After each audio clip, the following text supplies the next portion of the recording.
Welcome to this lecture. So in this lecture, we will take a practical exercise of support vector machines. So this lecture basically talks about how to do the predictions for uh, retirement. So we have the information data from the bank that gives indication of what is the age of the customer, what are their 401k savings, and whether they're going to retire or not. So that's the prediction we want to do. So let's go ahead and start with importing our packages. So very first cell, I'm importing pandas as PD, numpy as NP, and for plotting purposes, I would do import of packages matplotlib, cborn, and finally for training the model, let's import from Scikit-learn.model selection train test split. All right, so I hope you guys done with this, and I'm going to move to the next. Next is just to import our dataset. For that, I'm doing pandas pd.readcsv. I'm giving the file name and giving the data frame name as df. And once df is run as df.head, we should be able to see sample data over here. This is basically customer ID 01234, the ages of the respective customer, the savings, as well as the truth data. The premise over here is 01, indicating whether the customers have taken the retirement or not, right? So that's the indicative information we have right now, and our job is to make sure we can do the prediction through support vector machines. Now I'm doing the next cell is df.keys. It's basically giving me the list of all columns, or you can do df.columns. Both are same. We should be able to get all the columns, and but obviously we have 4 columns, and it looks like some of the columns may not be required for our prediction purposes, like customer ID, and we may have to drop retire as part of our assignment of the X feature sets. So, and then we would primarily rely on the age and the savings, right? All right, so let me go ahead and do the df dot shape. Over here I can see there are 500 rows and 4 columns, and if I do in the next cell the pair plot, so the way I'm going to do is sns dot pair plot, take the data frame, my hue is the retire column, and the variables that I'm using against comparison as a pair plot is age and 401k savings. So here are our observations. So I can see that as part of the observation that my age and the distribution of 401k savings, um, you know, they're pretty much not distributed properly. There's skewness in the data, as well as the peaks for the age and savings are different, right? So there's some difference over there. Also, same thing, we have observations for the 401k savings.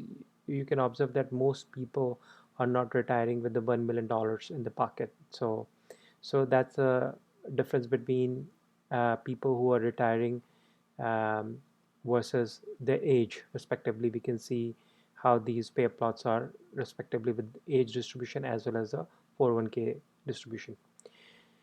Okay, so now let's go ahead and do the count plot. So if I do the count plot for the retirement count, so I'm going to do sns.count plot, pass a data frame, and label is retirement count. It seems like the number of customers who are the bank customers, 250 and 250, they're pretty much the same who are retired versus non-retired. Okay, so now go ahead and let's drop the custom ID because that may not be a key feature. So let's drop the customer ID by df.drop and column name x is equal to 1. And now we are reduced, if I run the df cell, we are reduced to the 3 columns, age, 401k savings, and retirement, right?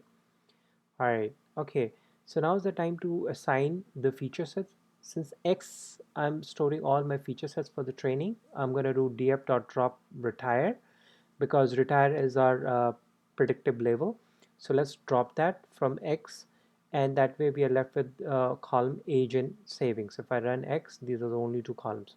And now go ahead and let's do the assignment for the Y, the target feature, which is df retire. So now we have both the assignments for X and Y. Let's do the shape for our X and Y.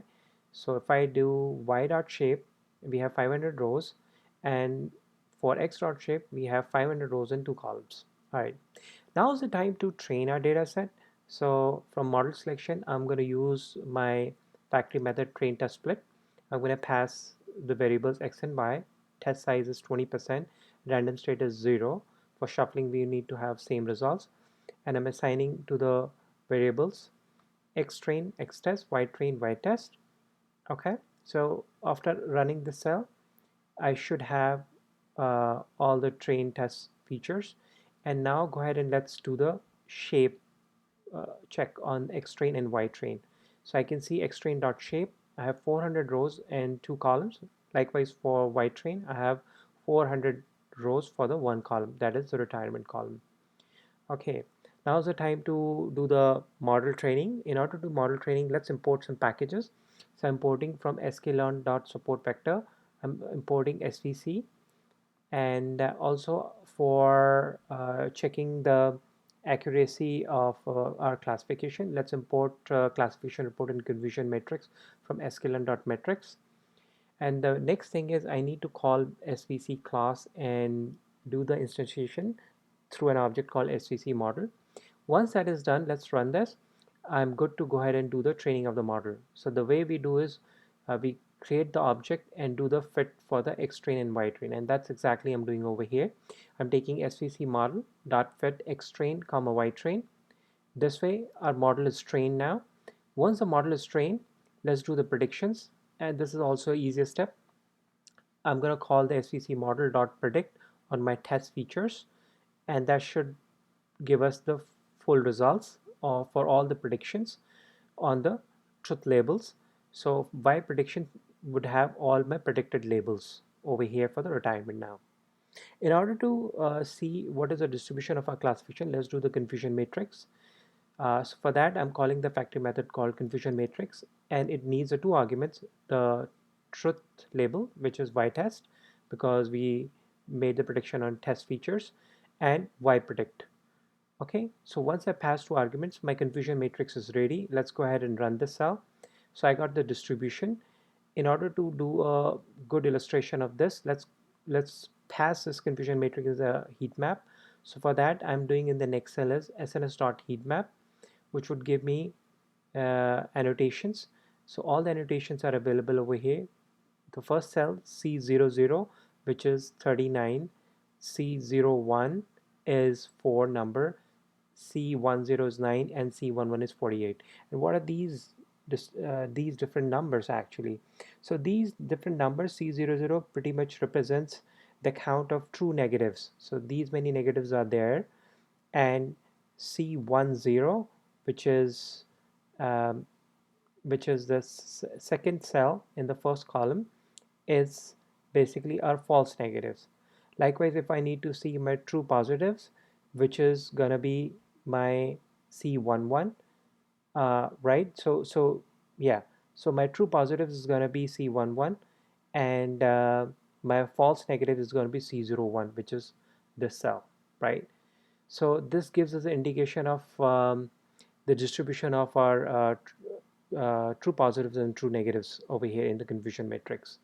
I hope that is clear to you guys. Let me go ahead and move to the next cell.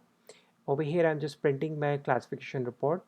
If I do the classification report for y-test and y-predict and print this, I can see that my precision score, the average score is 87%. That's the precision, and that's my accuracy for the model.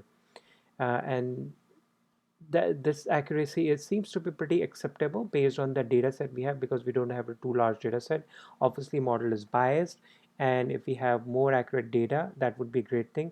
The other opportunity we have is we will take that as an exercise, that we can optimize this model, probably using grid search CV, and do the fine tuning of these parameters and try to evaluate whether we can improve the accuracy of the model. So that would be something we would cover in the next session. All right, I hope you enjoyed this lecture. Thanks for joining. See you in the next lecture.